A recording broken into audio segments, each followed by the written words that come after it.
Welcome and good morning. We're so happy that you've joined us at the Seven Mountains Media Marketing Summit, specifically for healthcare services. We hope you learn a lot today, and it's a valuable use of your time. My name is Kristen Cantrell. I'm the owner and operator of Seven Mountains Media, and I'm so happy to welcome you here today. And let's get started. So Jim Brown is our special guest today from Borrell Associates. Borrell Associates is a leading marketing research firm providing valuable insights and data for businesses, tracking trends for every market in the United States. And this allows you to make better decisions of how and where you spend your marketing dollars so that they're the most effective they can possibly be. Jim has over 20 years of experience with Borrell Associates, and his insights will give you great takeaways you can use today. So let's welcome Jim Brown.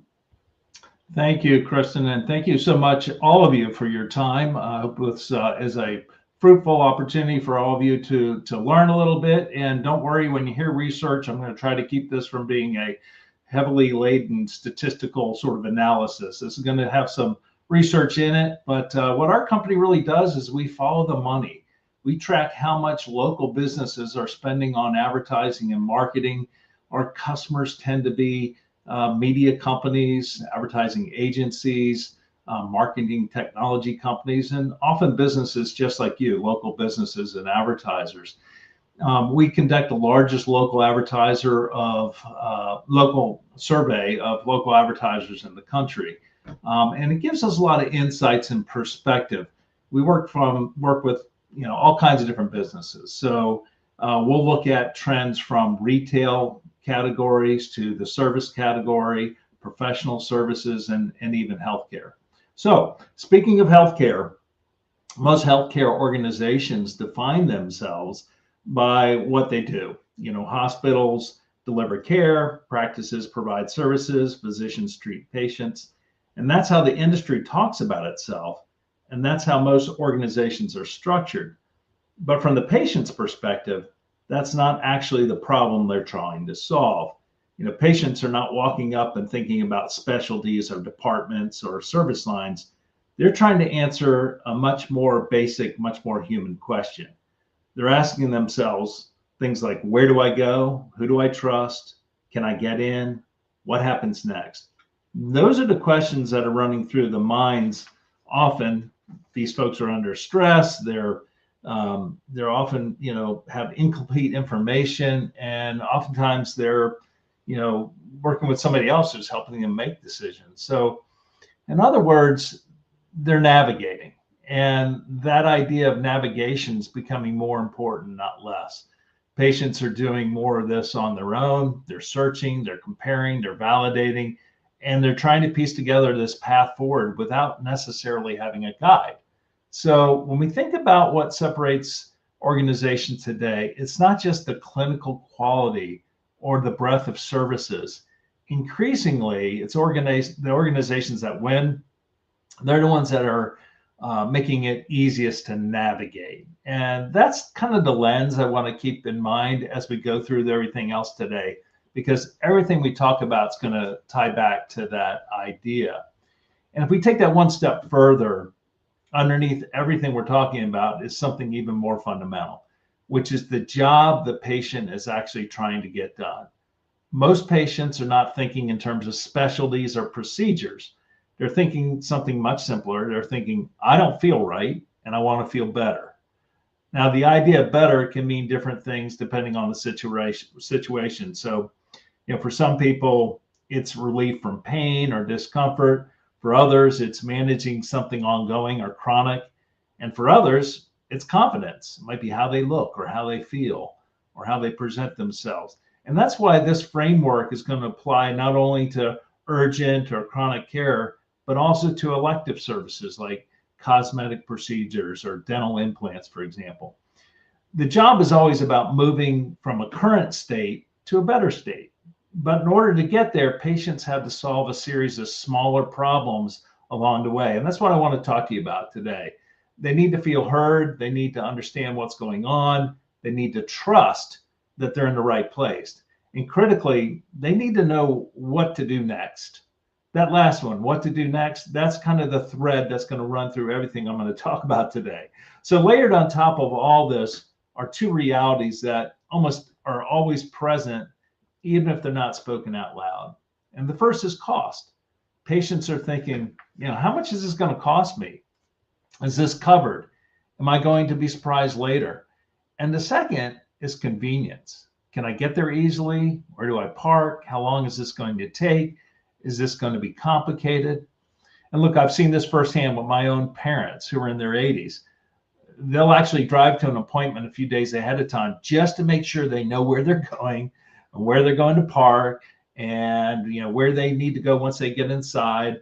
And they're doing that because they've had experiences where they ended up in the wrong building, the wrong location, the wrong office, and even the wrong waiting room. And that's not a clinical issue. It's a communications issue.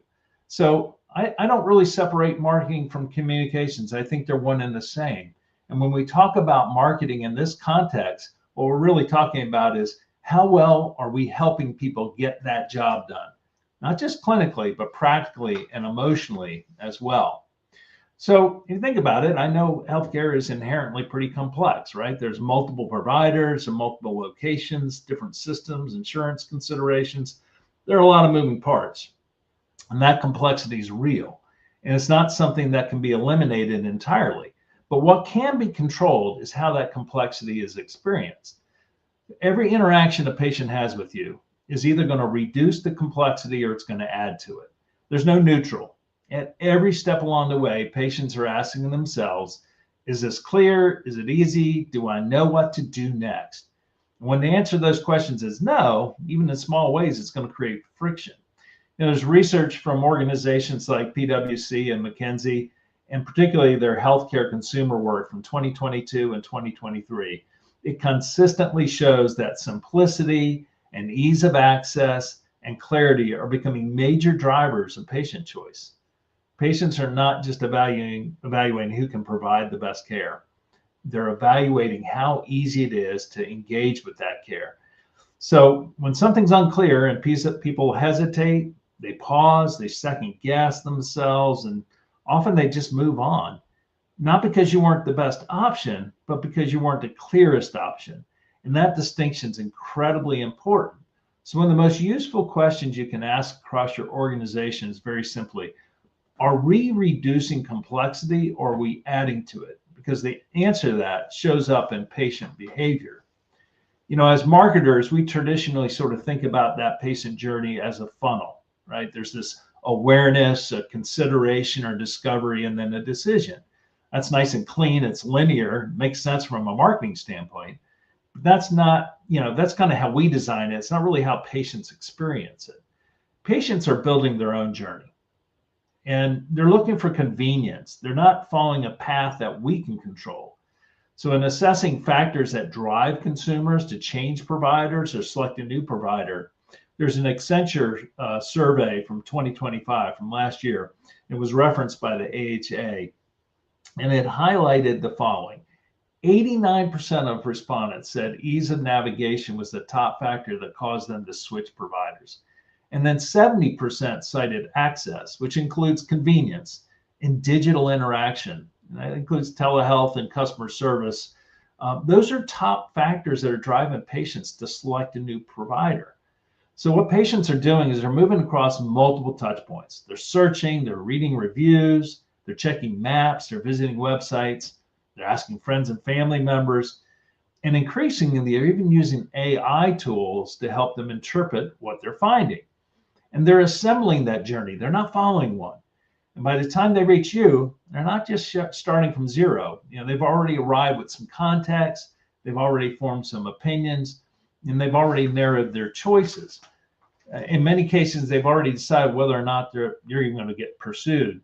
So your role is not to control that journey. Your role is to show up clearly and consistently and confidently within that journey. And those are the matters that the times where it matters the most. So let me bring in one more dimension here. As I said, we're a research company. Everything we've talked about so far has been focused on the behavior, how a patient thinks and how they navigate, how they make those decisions. But as a research company, there's a lens that we always look through, and that's where the money is being spent on advertising. So when we look at healthcare advertising across hospitals and practices and other healthcare providers, we see some really clear patterns.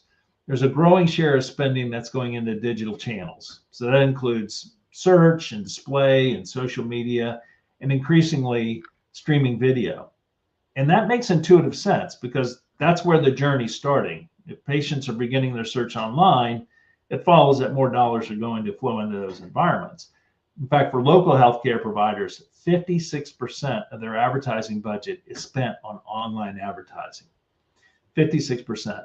And of that, 48% is in paid search advertising. At the same time, though, traditional media is still very much in play.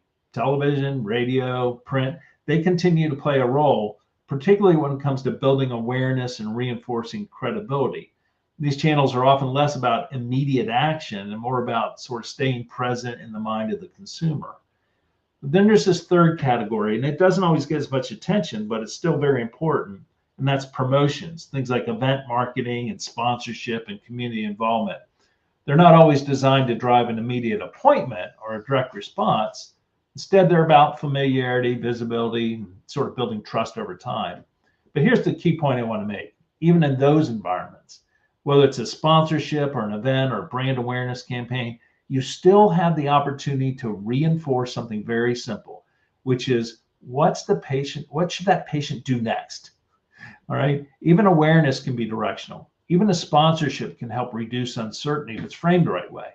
So what we're seeing is that spending is increasingly aligning with behavior, but the opportunity, and this is where I think it becomes strategic for you, is aligning the message with the moment that the patient's in.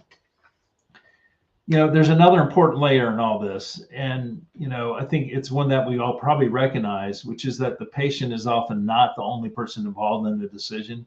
In many cases, there's a caregiver who's playing a significant role. And that could be a spouse, an adult child, a parent. It could be someone else who's helping guide the process. There's research from Deloitte that suggests that roughly 3 out of 4 patients involve a caregiver in healthcare decisions. And AARP has found that a majority of caregivers, 61% of them, are actively researching care options on behalf of someone else.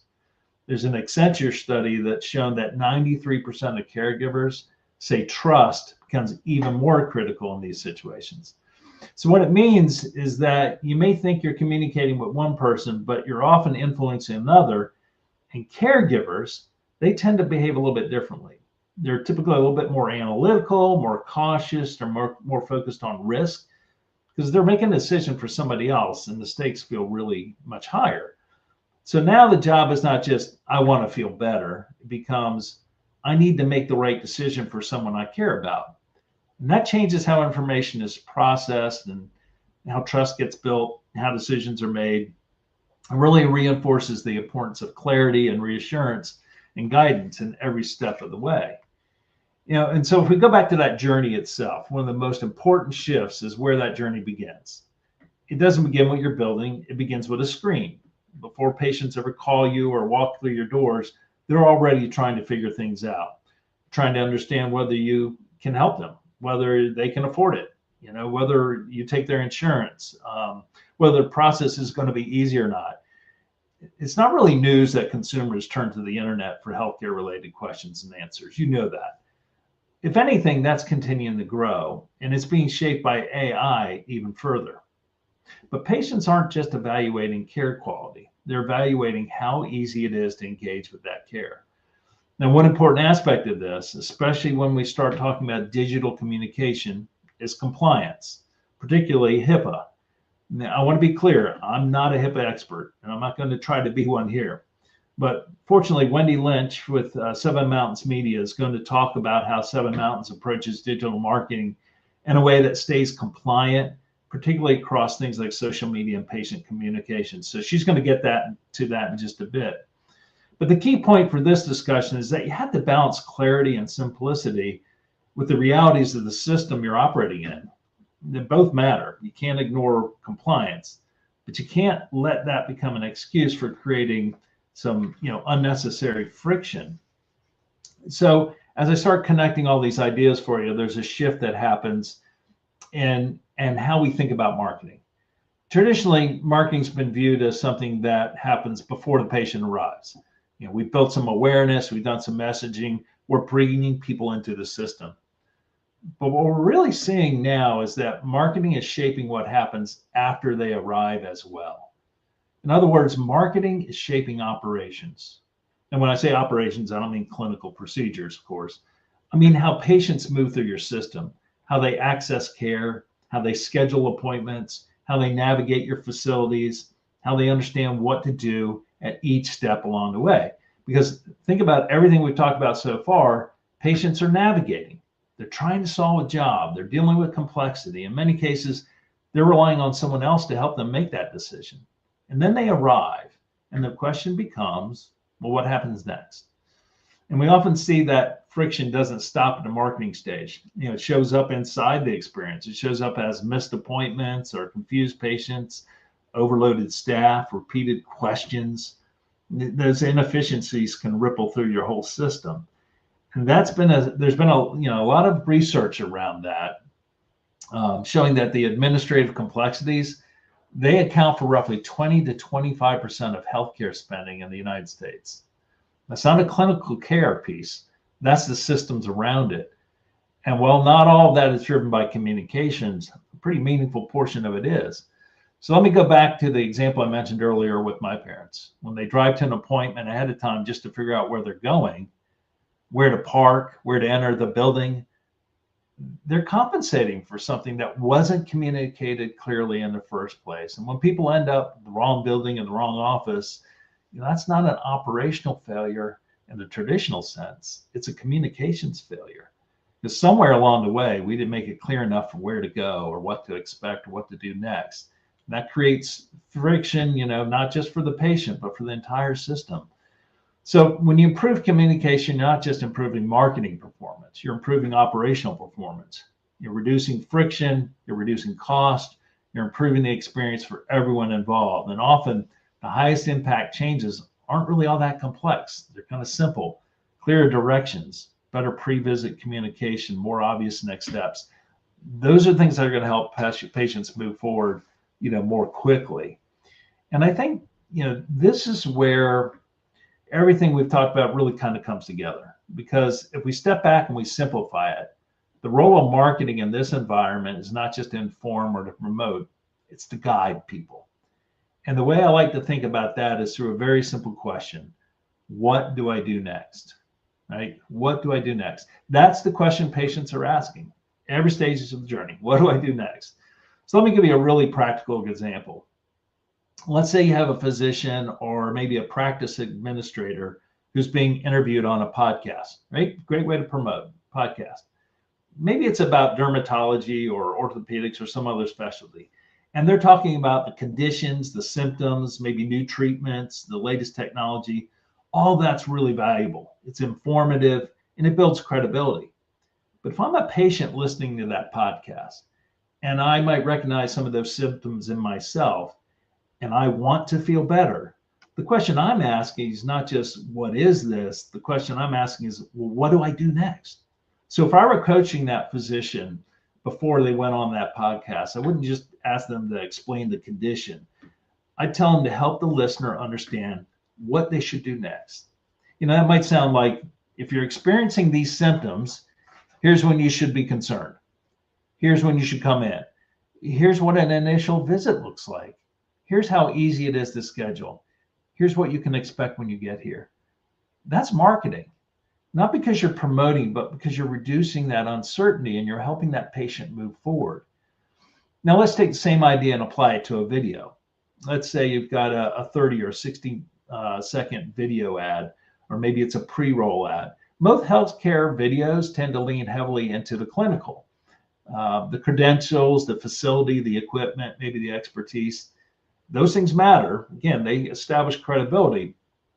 But the question is, what percentage of that 30 seconds is actually helping the patient understand what to do next?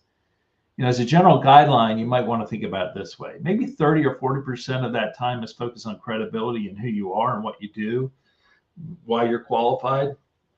But 60 to 70% should probably be focused on clarity and action. What is this? Is it for me? What happens next? How do I take the next step? Because if that viewer finishes watching the ad and doesn't know what to do next, then that ad didn't work.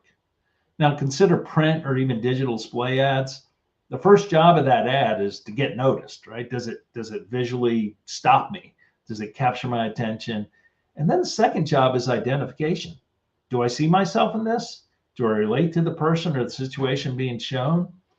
But the third job, and the one that's often missed, is clarity. What do I do next?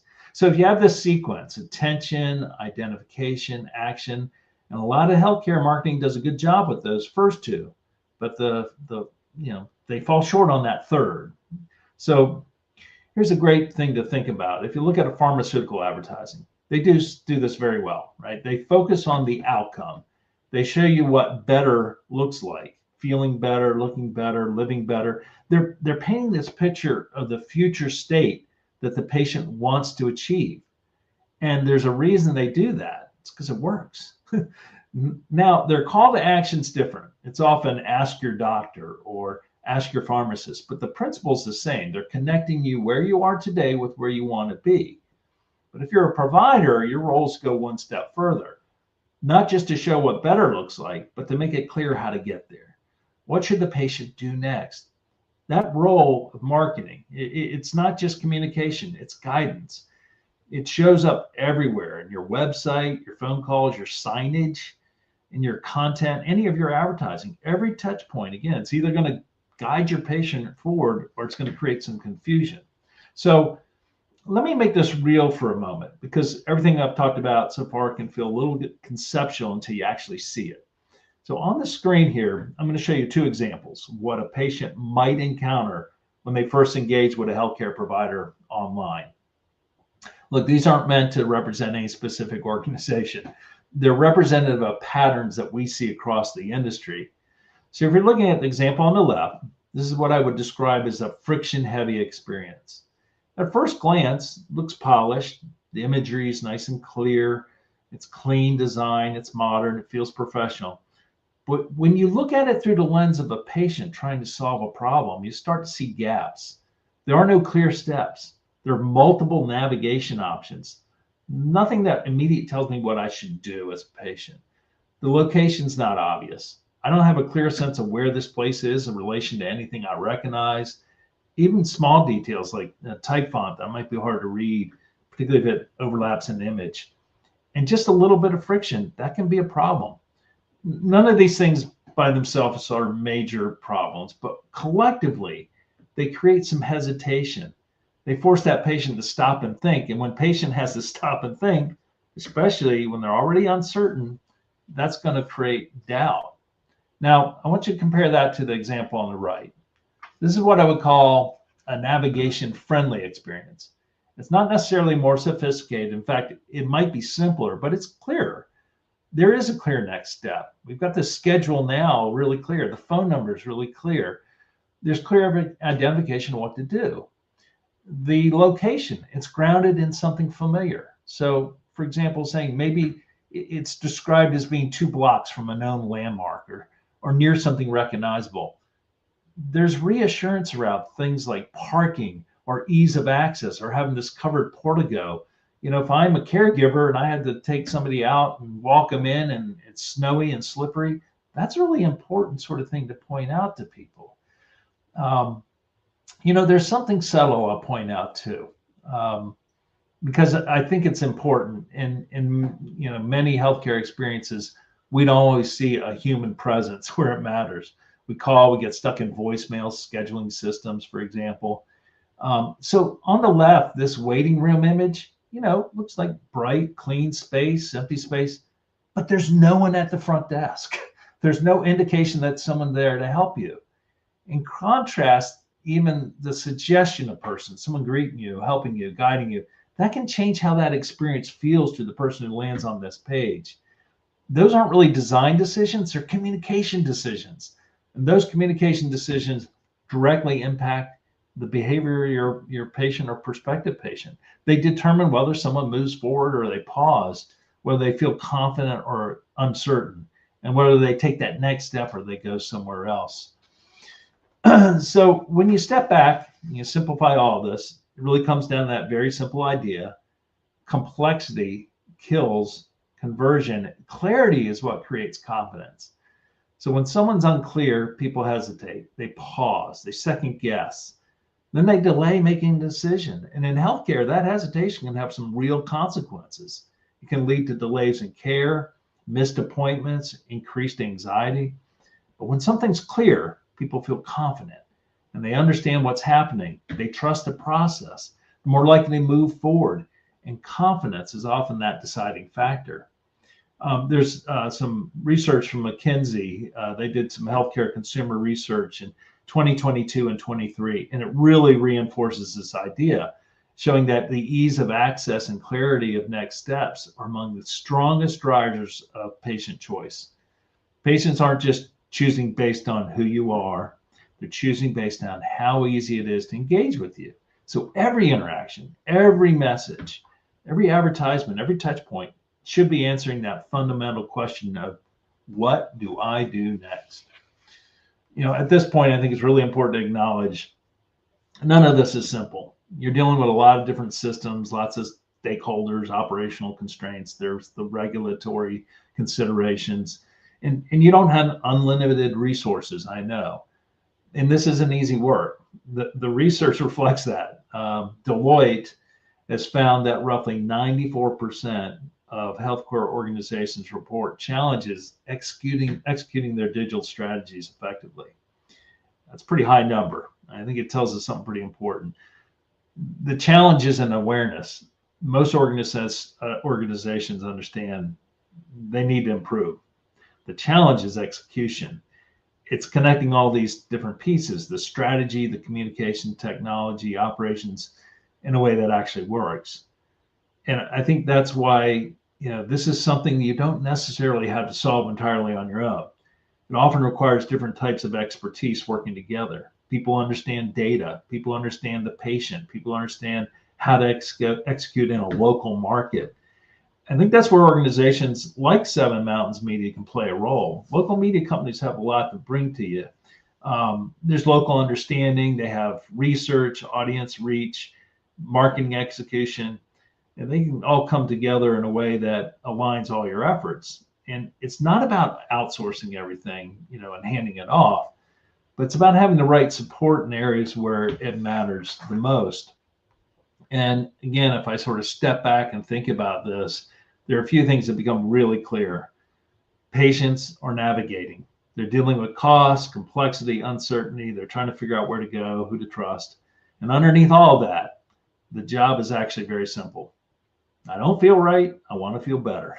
And the organizations that win aren't necessarily the ones with the biggest budgets, the most services, and the most tools. They're the ones who make it easier for the patient to move forward. And that is a big piece of marketing. And, these are the ones who have built out excellent marketing and communication programs that build trust. And to do that, again, many turn to local media companies. There's some built-in credibility. People trust local voices they know. And, local media, they build those community connections because they live where your patients live, and they bring relevance to your content and your messages. They're sort of local and marketing communication experts. So think about it that way, and how they can help you build more awareness, create action, and help your patients take that next step. Because at the end of the day, that complexity, that's what will kill any of the conversions that you're aiming for out of your marketing. But that clarity, that's what's going to create confidence, and that's what drives that decision. So again, the question for you is not just how do we market ourselves, it's how do we make it easier for patients to choose us and take the next steps. Healthcare is really complicated, and your role through better marketing and communications is to make that simpler. And so with that, I'm going to turn it over to Wendy Lynch at Seven Mountains Media. Wendy? Thank you, Jim. Those are really some great insights into the healthcare consumer journey. So thank you for sharing those with us. My name is Wendy Lynch. I am the Director of Integrated Marketing and Digital here at Seven Mountains Media. And we are going to have a question and answer period at the end. So I just want to remind everybody of that. And you can type any questions that you have in the side there. But we are going to take a look at some different marketing strategies that support the journeys Jim was talking about. But first, we want to stop at your digital front door. And we want to layer in something that's very critical here, and that is how HIPAA compliance impacts everything you're doing online. We'll walk through a few key risks along with simple ways to make sure your marketing stays both effective and compliant. But the big point here is that digital marketing is absolutely allowed under HIPAA. The issue isn't whether you can market, it's how you do it. So the core truth here is really three things. Marketing is allowed, but patient privacy must be protected. And most of the risk actually comes from data tracking, not the ads themselves. That's what we're going to focus on today, where the real risks are and how to stay on the right side of compliance without shutting down your marketing.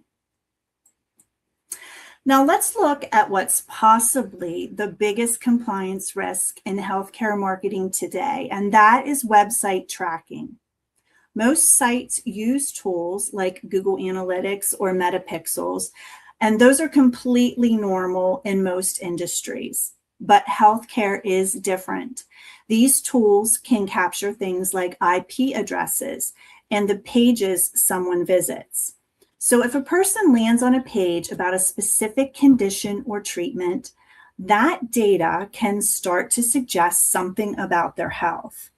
And when that information is collected or shared with third parties, that's where it can cross into protected health information. This is important. The risk isn't the marketing, it's the data being tracked behind the scenes. So before we move on, let's talk about compliance responsibility. And this is a critical shift in perspective. Work with your marketing agency to be sure that compliance standards are met. Your agency can help guide, but ultimately, you need to audit your tracking tools and define what data is acceptable. Restrict tracking on sensitive pages. Just remove and disable those tracking pixels and monitor things regularly. This is where you think about owning your data environment, not outsourcing that responsibility. Okay, let's talk about your website forms. This is something that feels so routine, but it can be a big issue. Forms collect name and email, and sometimes there's the message box or reason for visit, and that's where things cross the line. Because when someone types in symptoms or medical details, that can feel really routine, but it turns into PHI instantly, and it should be secured properly. So the key risk here is simple forms can become a compliance issue very quickly, and you need to set them up correctly. So how do we fix this? A few simple best practices will go a long way here. Use secure healthcare appropriate tools. Keep the fields broad. Don't ask for detailed medical information. And add a disclaimer like, please don't include sensitive information. And make sure everything is reviewed by compliance or consult your guidelines, your compliance guidelines. Ultimately, what you want to remember is you are responsible for how patient data is collected and handled. So to clean this up, limit the information that is collected and what is on your website contact forms. Now let's talk about something that works really well in marketing, but it gets risky in healthcare, and that is retargeting. Here's the issue. When someone visits a page about a condition, and then they start seeing ads related to that condition, that can imply we know something about your health. And that is where it crosses into HIPAA concerns. So the core problem, you're unintentionally signaling a medical condition publicly. So instead of retargeting, the safer approach is behavioral targeting. That means using third-party audience data, which is already anonymized. Targeting general interests or demographics, and these can include categories like interested in vision care or interested in hearing loss, and even conditions like arthritis, diabetes, and many more. Most importantly, you aren't tying ads to your specific website visitors. So instead of saying you visited our hearing loss page, you're saying we're targeting people interested in hearing loss, wellness, or aging care. It's the same goal, it's just a much safer execution. Okay, this one surprises a lot of people, but even being polite in a review response can create a HIPAA issue. If someone leaves a review and you respond with, "Thanks for trusting us with your dental implant," you've just confirmed they're a patient and you've referenced a treatment, and that is PHI. And even though they said it first, you still can't confirm it. And that is the key role. So there's a simple fix. Standardize your responses. You don't want to say, "We're so glad your implant procedure went well." Instead, you want to say, "Thank you for your feedback. We appreciate you sharing your experience." You want to keep it general, polite, and move anything specific offline. With some coaching and standardized general responses, you can coach your team to avoid this risk. Social media is another area where issues usually aren't intentional. They're just well-meaning mistakes. Things like confirming somebody's a patient or sharing photos without consent, answering treatment questions publicly. Remember, social media is public, but HIPAA still applies, and one post can create a problem. But the good news is there's still a lot you can do safely. In fact, the goal isn't to avoid marketing, it's to do it the right way. Safe strategies include educational content, brand storytelling, highlight your staff and your community involvement, standardize those general responses, and then use paid advertising. This uses that non-sensitive third-party behavioral targeting, and you can reach new demographics that way. So marketing doesn't go away. You use your social media in a smarter and safer way. And what's important to remember here is what we call the safe compliance framework. What you're going to do is use HIPAA compliant tools, avoid sensitive retargeting, secure and minimize all the data collection, and then train your team on how to handle reviews and social media. Because honestly, most issues don't come from your strategy, they come from the execution. So we do have a quick checklist for you. You always want to audit and look at those pixel tracking tools regularly. You want to use third-party data for your ad campaigns. You want to secure forms and limit the data that's collected, and keep those responses general to reviews and social media. Never let agencies make those final compliance decisions. Never retarget based on conditions and treatment pages of your website. You always want to ask and take any of those forms into not asking for symptoms online. Make sure that you never ever confirm patient status publicly. So if you follow this, you're in a very strong position. I'll leave you with this. Digital marketing is one of the most powerful tools for growing your practice, and you can market aggressively as long as you combine the safeguards we've talked about here today. And so really the bottom line is you can absolutely market your practice You just need to do it in a way that protects patient privacy along the way. I know that it's a lot of information in a short amount of time, and we are going to answer your questions shortly. But since we've covered compliance, let's shift gears a bit and talk about how to actually build some campaigns that work within those guidelines and drive growth. What we're going to walk through next is a prescription for growth.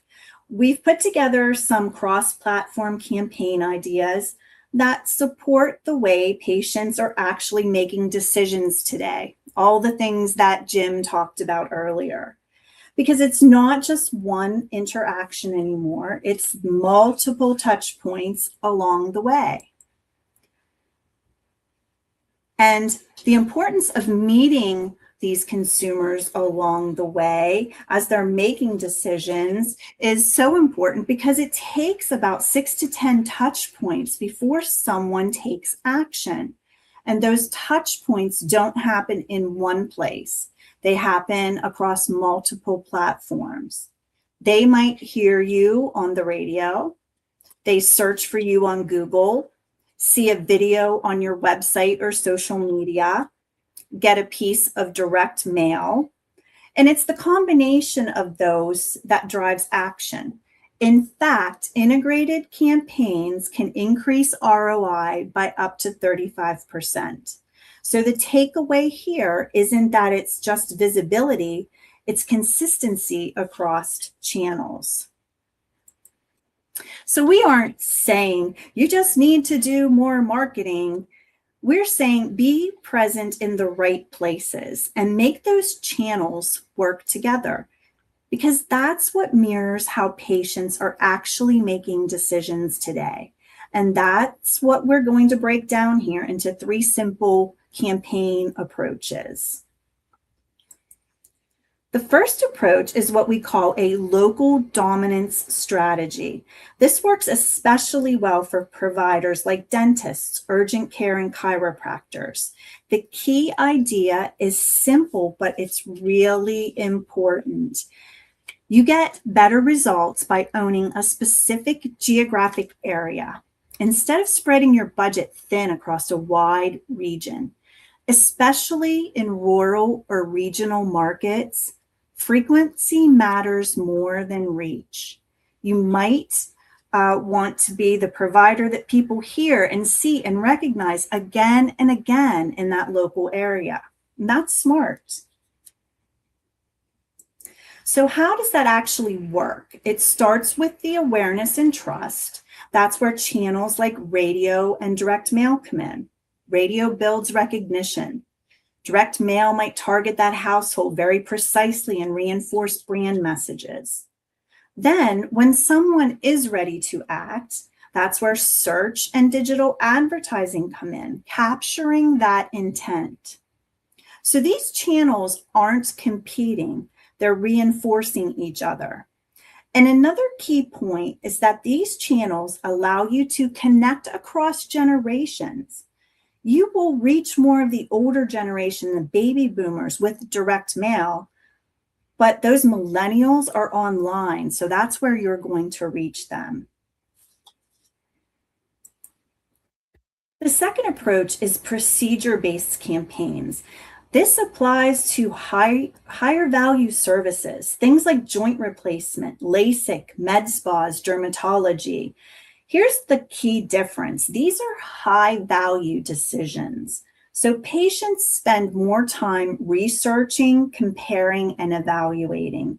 And because of that, the marketing strategy shifts and we invest more into education and trust building. So in this model, we're building in layers. First, brand awareness. Radio, again, helps establish that credibility and recognition. Then we move into education and consideration. This is where video storytelling really shines. It's very important. And then you use that on your social media and your connected TV campaigns. And finally, action.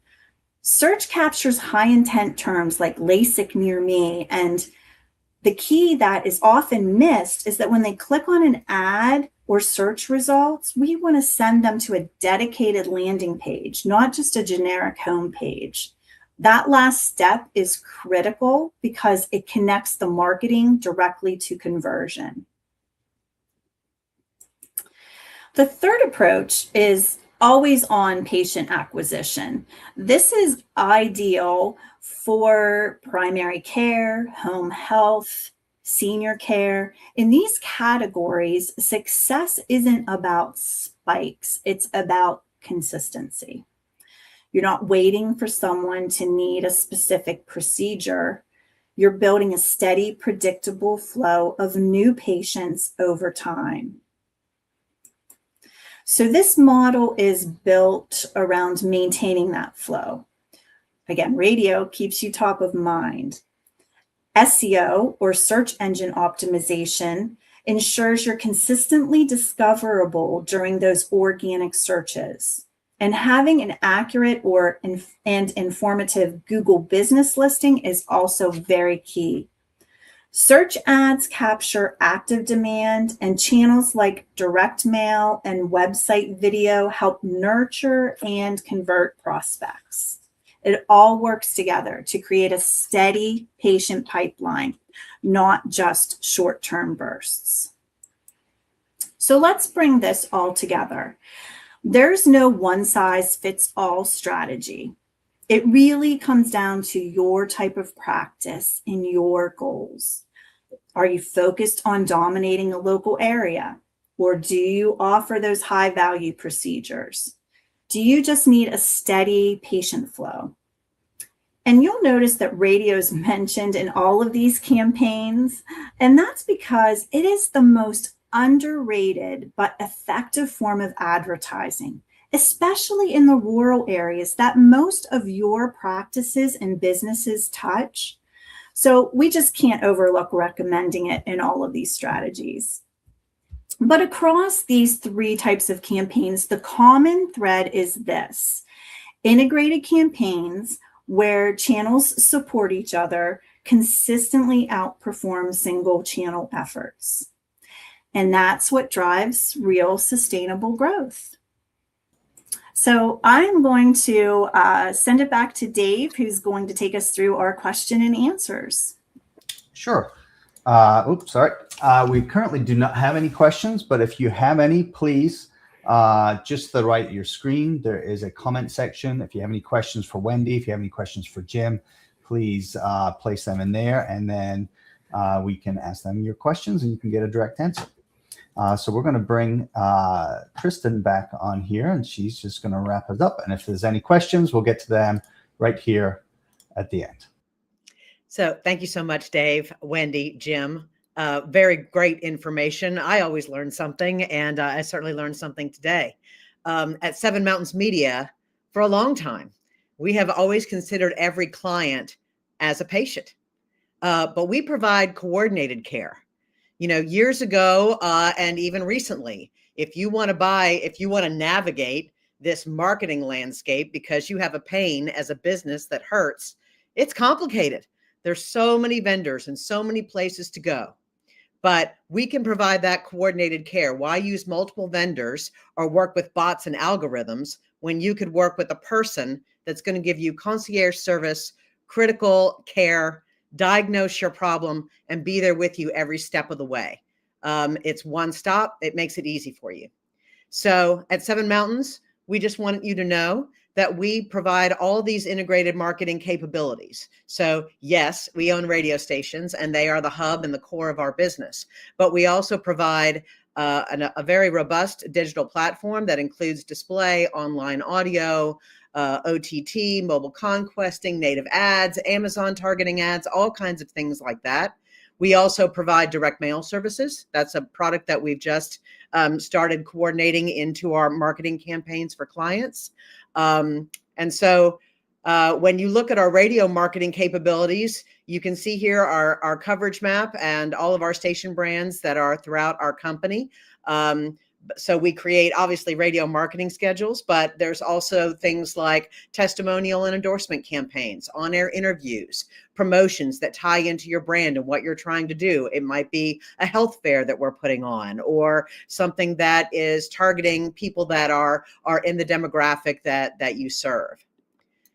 When you look at our digital marketing capabilities, you have everything there from behavior targeting, keyword targeting, address list targeting, email list targeting, all these different products and services. It's a lot to navigate. Just like there are a lot of medicines that can be prescribed, we're experts in helping you find the right combination of a prescription that will work for your business.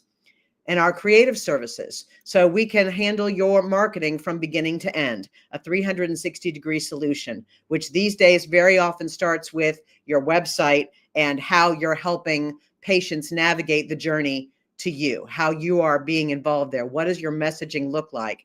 And then making sure that that messaging is consistent across any channel or any vendor that you use. So if it's video production, or it's creating your website, or photography that tells that story, like Jim was talking about, you don't want to show an empty waiting room, you want to show your own people. We can create all of that, again, one stop, easy to navigate. You don't have to go to 10 different specialists to start to feel better. And so that's what we would like to do. If you would like to have an appointment, so you could have further consultation, there's no investment required to have a consultation and see if there's something that we can do to help you. Please reach out to us anytime. You can go to sevenmountainsmedia.com or to your local advertising executive that invited you to this session, and we'll be sure to get you an appointment set up right away. Thank you so much again for joining us here today. Dave, we don't have any other questions? We do have some questions. Oh, you do? So Excellent. I'm going to get through some here. So we have some questions just coming in from Donald here. Is there any data or recommendations on percentages of allocation of radio ads, etc.? We are in the local category: dentist, chiropractor, etc. Hi. Yes, well, Dawn, we can really sit and take a look at that. It's going to really be based on the area that you're in and the areas that you need to reach.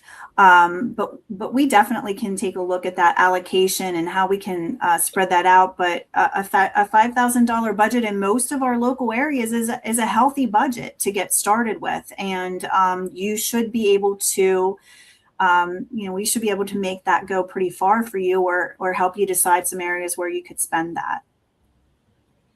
Okay. Joshua has a question.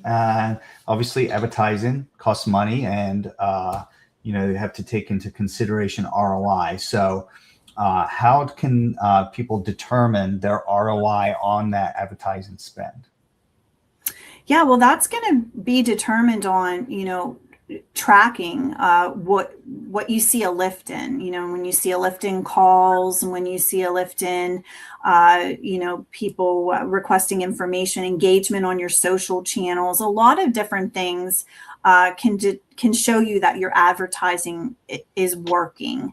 But we do like to sit down and take a look at that with you, and what are your actual goals, and how can we measure that for you? What are going to be those key performance indicators? That's a big one. KPIs. Everybody always talks about that in the industry, but what are those? What's going to show you that your advertising is working? And then looking in that over a longer window, right? And I don't know, Joshua, what your practice is, but we talked about that long sustainable, always on approach. If you're doing that, what is that going to look like? So there are ways, and you should definitely set up ways to measure and look at how your spend is impacting your practice. Okay, we have a question from Wendy. And what is the best way to get people to leave reviews?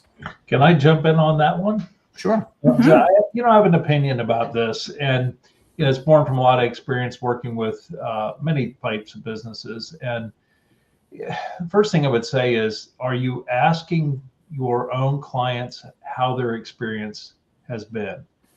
So, the worst thing in the world is ask people for a review and they give you a bad one, right? And people tend to, if they have a bad experience, are more likely to talk about it than if they've had a good experience. But you can kind of smooth that over by asking that question up front and ask them very simple things like, what would have made it better? And if they feel like they're being heard and they feel like you've addressed any concerns they've had, or if they've had a great experience and you simply ask them, would they be willing to do it? You're more likely to get a response. So to me, it's that one-on-one piece, but be sincere in the question by asking them first, not just will you give us a review, but how was the experience? First, make sure you understand that. If you haven't heard the ultimate question, there's a book called The Ultimate Question, and the question asked is, would you recommend us to a friend or a colleague? And if the answer to that is yes, great. If not, you've got a problem to address. So that's a very simple thing that you can ask, and based on how people answer it, you can dig deeper. Great. We have a HIPAA question from Matt. If you do not include names with telling a story through social media, it would not violate HIPAA, correct? Even if it's very detailed. Well, I should have prefaced and said we are really not HIPAA experts. We've done a lot of research into it so we can guide people in the right way. But I would definitely run something by that through somebody who is good at compliance, and just to make sure. But it sounds like if you're not using names, you're not using images, you're not using the likeness of the person, and you're just kind of describing an experience that happened, that could be safe, but I would definitely run something like that through a compliance expert. Okay. That's the last question we have. If anyone has, one they want to squeeze in there, there's still a few seconds. Jim, Wendy, anything you'd like to add to the conversation today? Well, I want to just piggyback on the question about ROI. Tracking ROI is important. It's something everybody's trying to do. But if you go back to the core essence of what my presentation focused on, it was what's next, what people need to do. Those are the actions that you want to measure. And if those actions tie into patient retention, getting appointments, that type of thing, that's what you want to measure, right? And try to direct those as closely as you can. If it will also help you sort of think more about your messaging and know that that message needs to correlate to the action you want people to take. I would suggest everyone go back and audit some of your communications just over the last month and say, did we get that right? And look at your own website, look at any of the messaging you have, and make sure that next step is really clear. Wonderful. Thank you, Jim. Thank you, Wendy. If anybody does have any questions after this session is over, please do not hesitate to reach out to your representative in our local office where you are. We're always happy to get together and share our knowledge, answer questions, anything we can do to help you with your marketing and help you become successful. All right. Thank you, everybody. Thank you, everyone. The rest of the day. Thank you. Bye now. Bye-bye.